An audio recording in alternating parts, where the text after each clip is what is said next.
ఏరువాక కార్యక్రమంలో పాల్గొన్న ఎమ్మెల్యే శ్రీ శ్రీరామ్ రాజగోపాల్ తాతయ్య ప్రకృతి చల్లగా చూసి ఈ ఏడాది వానలు బాగా పడాలని, రైతులు సాగు చేసిన పంట దిగుబడులతో వారి ఇంట సిరి సంపదలు నిండాలని కోరుకుంటూ రైతులందరికీ ఏరువాక పౌర్ణమి శుభాకాంక్షలు తెలిపిన శాసనసభ్యులు శ్రీరామ్ రాజగోపాల్ తాతయ్య. ఎన్టీఆర్ జిల్లా జగ్గయ్యపేట నియోజకవర్గం.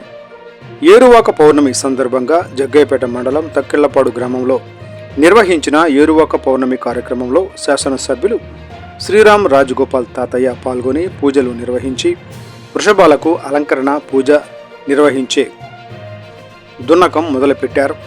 జంతు భరణానికి కీలక పవిత్ర స్థానం కలదని, మనుషులతో పాటు జంతువులకు సమాన ప్రాథమిక గల జీవన విధానం మనదని తెలియజేశారు.